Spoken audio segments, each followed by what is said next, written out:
I'm a witness of the supernatural things God has done in our generation. I saw with my own eyes a true apostolic prophetic ministry. I heard a man sent from God.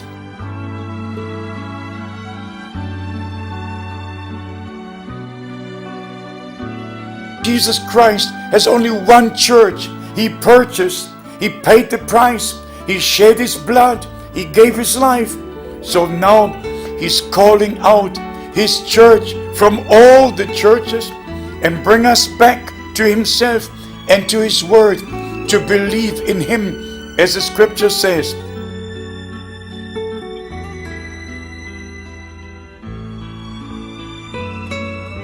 This is God's time to call His people out from all things that are unscriptural.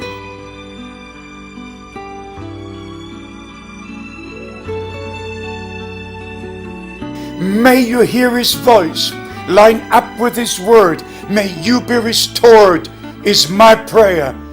Dear friends, beloved brothers and sisters in Christ, this is Brother Frank greeting you from the Mission Center in Krefeld, Germany.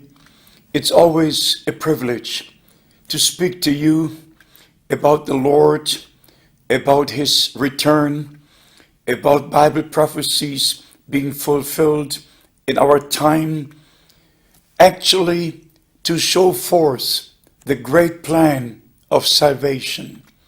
God from eternity has made a plan, and this plan is now coming to completion. The main subject is the return of Christ and the fulfillment of Bible prophecies in our time. Connected with it is the restoration of the New Testament church to where she was at the very beginning. God used the prophets in the Old Testament to foretell what is going to take place. Then He used the apostles who were witnesses what took place when Scripture was fulfilled and all the promises from the Old Testament became a reality here on earth. In Ephesians 3, from verse 1, we can see how the Apostle Paul did emphasize the mystery that was made known to him by divine revelation. And then he states in verse 5, as it was revealed to his apostles and prophets by the Holy Spirit.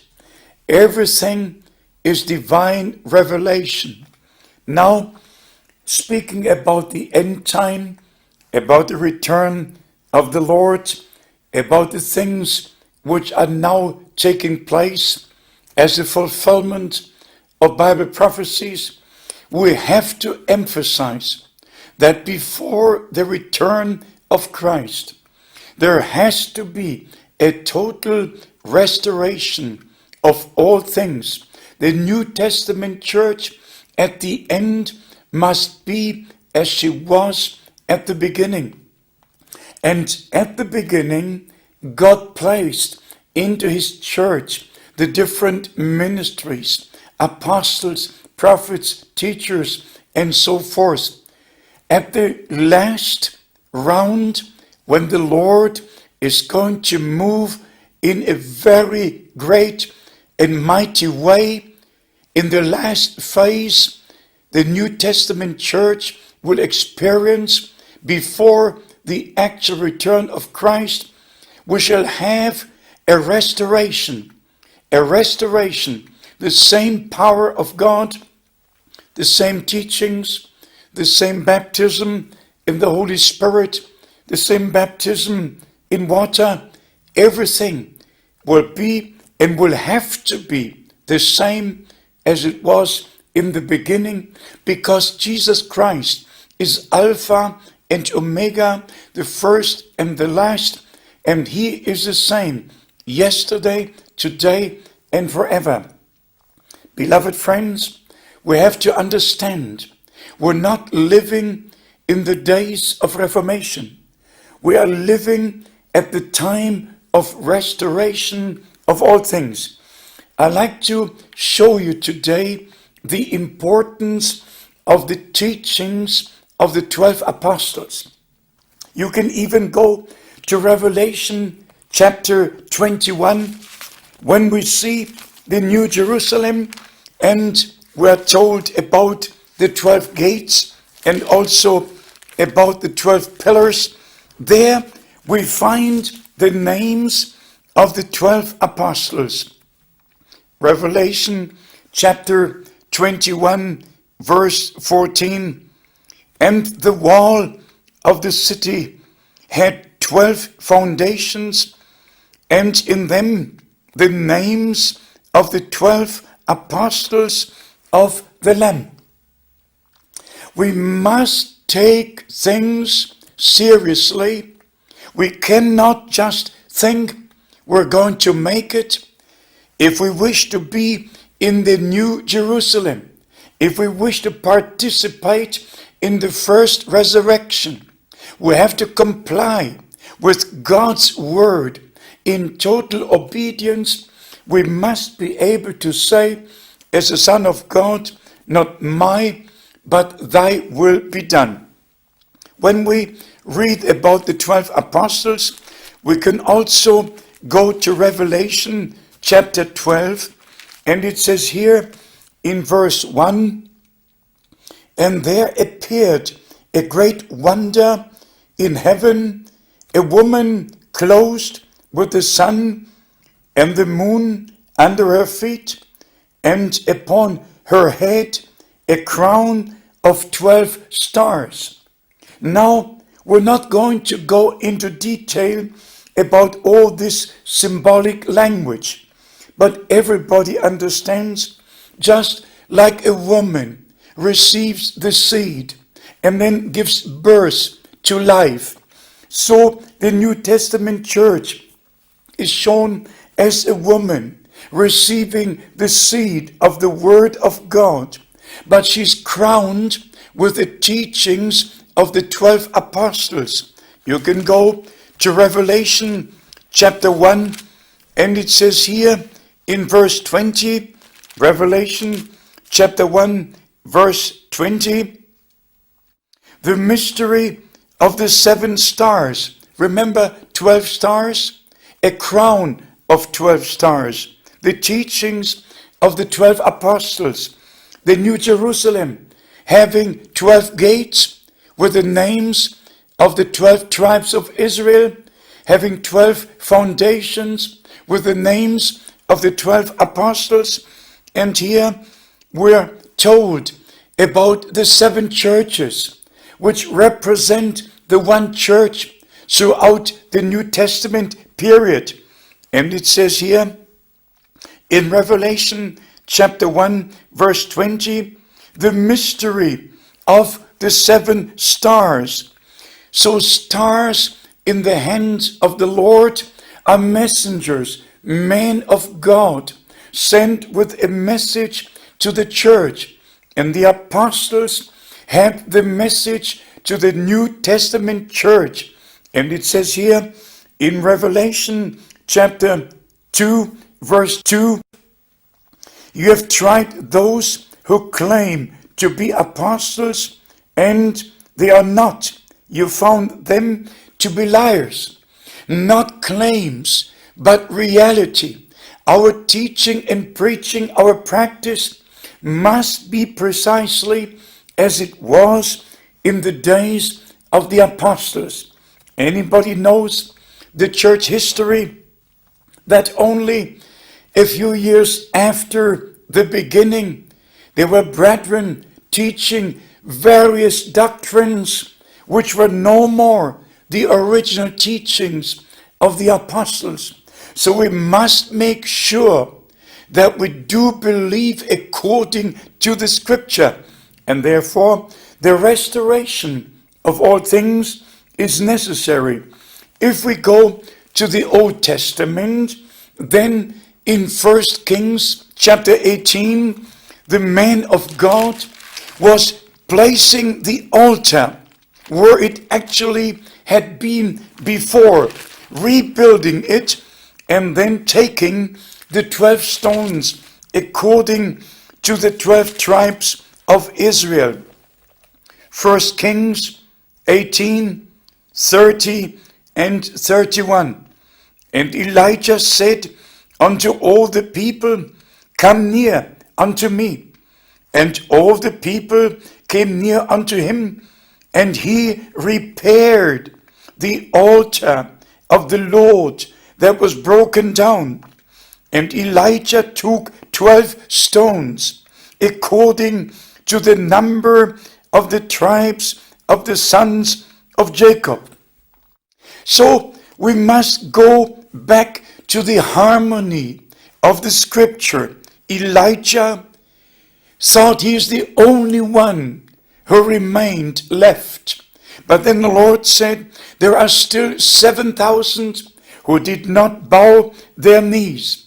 So he, as the prophet of that day, called the people of God together. He rebuilt the altar. He repaired it. And then the people had to make the decision. In the same way, the Lord himself made the promise in the last chapter, in the last verses of the Old Testament. He said, I read it, Behold, I will send you Elijah the prophet before the coming of the great and terrible day of the Lord. So when you have such a promise, you must go back to what Elijah actually did to know what the Elijah would do who should come just before the great and dreadful day of the Lord would be. John the Baptist came before the day of salvation started. He prepared the way of the Lord. But this Elijah, who is to come before the great and terrible day of the Lord, he must restore. I give you the scriptural references about the preparing which took place at the first coming of Christ. It's Isaiah chapter 40 verse 3, Malachi 3 verse 1, Matthew 11 verse 10, Mark 1, 2 and 3, Luke 1, 17, Luke 1, 76, Luke 3, 3 and 4. In all these scriptures, we find the word prepared. John prepared. But the prophetic ministry, which now is before the return of Christ, is connected with the word restore. You can read it in Matthew 17:11, in Mark chapter 9, verse 12, in Joel chapter 2, verse 25. And if we go to the prophet Isaiah, we find how the word repair and restore is being used in the Old Testament, and then we shall go back to the New Testament. In the prophet Isaiah chapter 58, we shall read verse 11 and 12. And the Lord shall guide thee continuously, and satisfy thy soul in drought, and make fat thy bones, and thou shalt be like a watered garden, and like a spring of water, whose water does not fail. So here is a promise. And then it goes on to verse 12, and they that shall be of thee shall build the old waste places. Thou shalt raise up the old foundations of many generations. And thou shalt be called the repairer of the breach, the restorer of the past to dwell in. So, in the Old Testament, we also have these promises. We must know that the whole plan of salvation was already spoken of in the Old Testament. Now here, we have to pay attention to the few words, like old foundations, repairer of the breach, restorer of the past to dwell in. Now, we go to the New Testament, to the well-known scripture in Matthew 17. And I want you to know, beloved brothers and sisters, this is God's time for God's people. It is not enough to know what great evangelists or charismatic personalities are doing. We must know what God promised for this day. We must have part in that which he does according to his promised word. In Matthew 17, we have the record of Moses and Elijah appearing on the mountain of transfiguration. Peter, John, and James were present, and the question was placed before the Lord, why do the scribes say that Elijah must first come? And then, of course, we have the answer from the lips of Jesus, our Lord. And I beg you to believe what he said in his name. Don't speak with flesh and blood. Don't ask about the things of God from man. Only the Holy Scripture will answer those questions which are in the Holy Scriptures.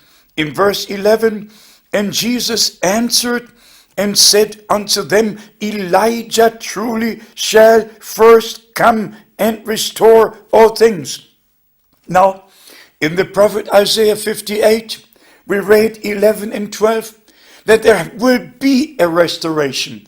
There will be a repair done. So much damage was done in comparison to the New Testament church. Everything was changed. All the teachings, all the practices were changed. A great damage was done. Everything was interpreted, misplaced and displaced. But now the time has come to lay the old foundations, to uncover them, just like the rebuilding of the temple took place. They did not lay a new foundation.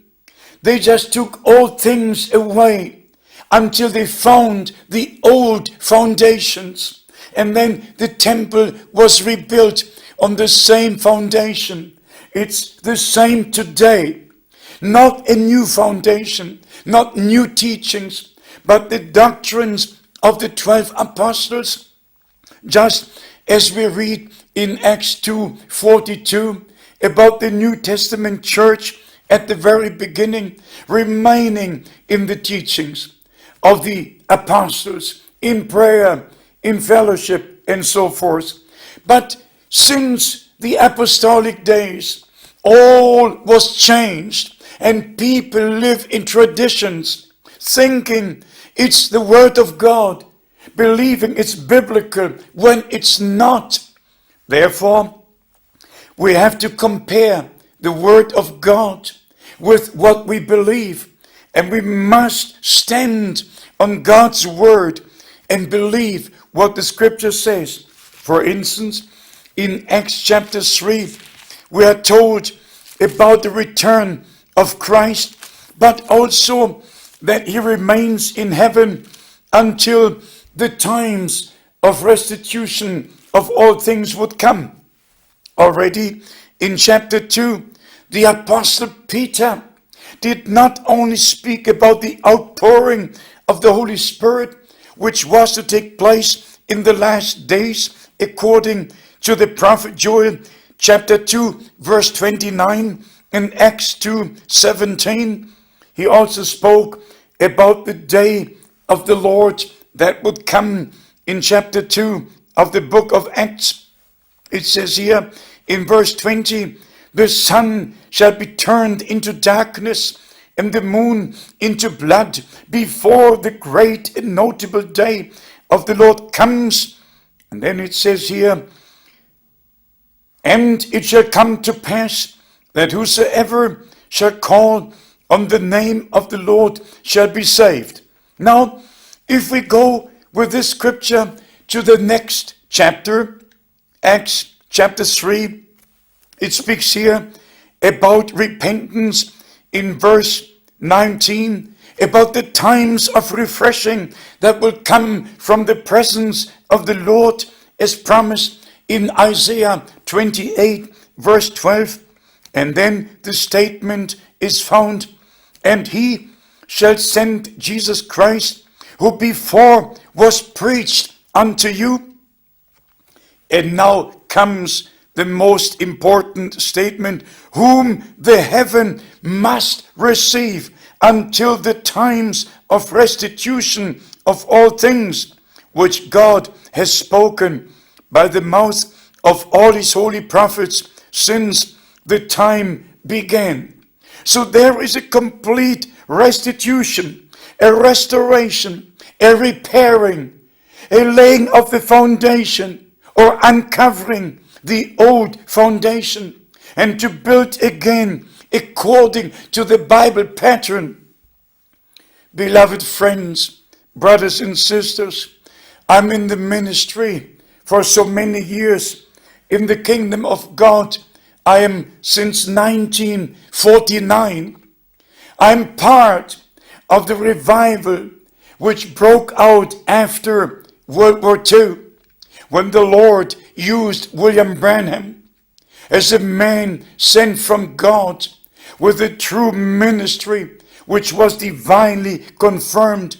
Already in the early 50s, Gordon Lindsay wrote the book, A Man Sent from God, showing the picture of William Branham, whom the Lord used in such an incomparable way that we all could see that Bible days were here again.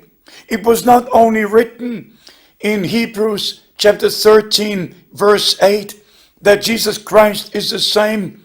It was not only written in John 14 verse 12, the works that I do shall you do also. I'm a witness. For 10 years, from 1955 till 1965, I was an eyewitness in his meetings in Europe and in the United States. I'm a witness of the supernatural things God has done in our generation. I saw with my own eyes a true apostolic prophetic ministry. I heard a man sent from God who preached the same gospel Peter and Paul was preaching, who baptized as they were baptizing, who set the order again. The Bible pattern was restored. The old foundation was seen again, and now we can build upon it. So God, at special times, uses someone to call his people back to himself and to his word.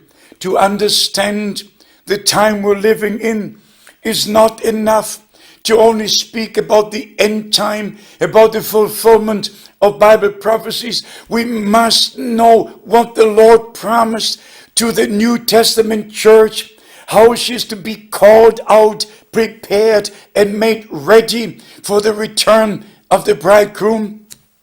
Of course, everybody can read Matthew 25. Behold, the bridegroom cometh. Everybody can preach about the 10 virgins and can explain who the foolish are and who the wise are. But now the time has come not to explain, but prepare. Because the scripture says in Matthew 25 verse 10, they that were ready went into the marriage and the door was closed. This is God's time to call his people out from all things that are unscriptural. They might sound biblical, and today everybody uses Bible terminologies. Everybody speaks about Christianity.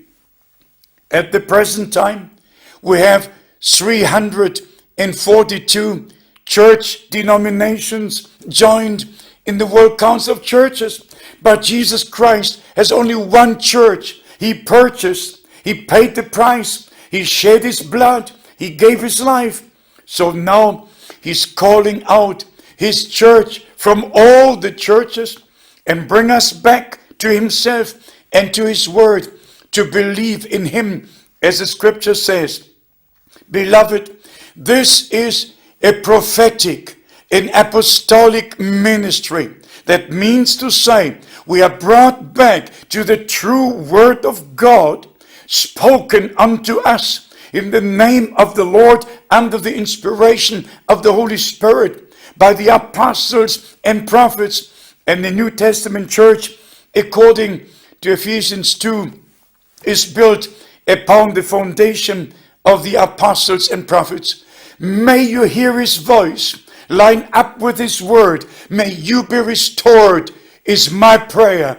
God bless you in Jesus' holy name. Amen.